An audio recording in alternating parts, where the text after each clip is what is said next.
find them. This is you only do this once. You only do this part once when everything's brand new and I bring a new deck out, or there's just a new deck ready to go. They're all in that kind of order. So you bring them all together, put them down, and then wash the shit out of them. You can do that quick, you can do it slow, whatever. And then always kind of do it in a circular motion. And as you do it in a circular motion, see how it tightens it all up? And then you just take the top card, put your thumb on the deck, slide it underneath, bring it up. And once you get it like this, you tap it with your inside finger here on the bottom, tap it inside bottom there, inside bottom, and then all of a sudden you get the deck like that. It's just easier to manipulate, you know what I mean? Because some guys bring it up out of the wash and then they're like they're bringing it up in a great big pile and fucking cards everywhere. And it's forever to get them straight. But that little trick right there, just tapping the bottoms with your fingers, brings it like that, and then you can just set them down. And then you go into your wiffle. But the first time, this is where it changes, the routine changes. You quarter the deck after you brought it out of the full thing. So you do it each one individually. And then you just put them together, and then you do it again. Then you're back into your regular, which is one of those, and then one of these. Okay, and then two of these. It's really just 4 steps after the wash. So you kind of get the idea, like when they're out here like this exposed, you gotta fucking wash them up.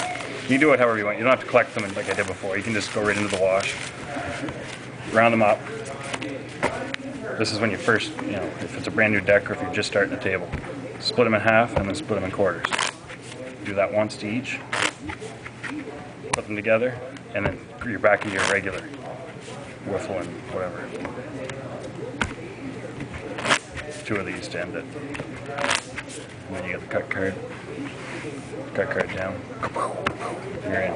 You can I always leave whatever. The card's always in my hand. People leave them on the deck. You should always have them in your hand. do, just because Tony really complains about the keep the cards on the table. Like when it was the old days. I know, but he always did, and it was such an issue that I thought I just leave them there. Right. If you're using the cut card right, you won't have to worry. And then you can use your hand. Use both your hands. A lot of guys don't do that. They're always doing chips with one hand. Use both, like bring the chips in and make your pot, fucking whatever. Always use your both hands. You can use 3 fingers, whatever.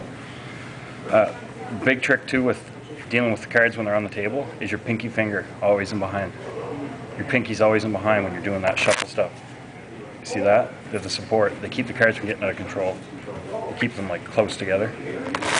And then nothing gets out of control. You have complete control of the cards. And I just let go there and it went a bit crazy.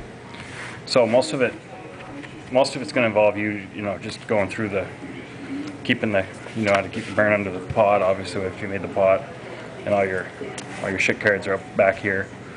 You always do this underneath too, as your cards are out. Just so in case there's any discrepancy. So say that came out, and then someone never got to bet, whatever, something happened.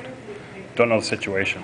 Well, after you've dealt the 5th river card, you always kind of do that to the deck too, to show that you have nothing, your hand is officially done in your mind. Now if you need to recreate the hand, it can be recreated if you do it right, if you set up this way. Which is like, oops, he forgot to call the bet. You got a little ahead of yourself. You got to put this back in and shuffle it. At least you know your burns are here. Everything can be recreated. There's tons of reasons. I can't think of them right now. But you'll probably run into them. So most of it's just practice because you got to get rounding them up. That's one thing the guys in our mucker never really learned right, was how to get them all like that before they fucking brought it standing up. But if you keep it like that, cards don't go far at all. And this second part of this, after you do the first riffle, this right here, I just use the top of my finger, pull a few, pull the bottom, pull the top, and then just set it down. So it's 1, 2, 3, 4, and then you're back into this again. Top, bottom, top, bottom, top, bottom, top, bottom. I do that really slow compared to some guys.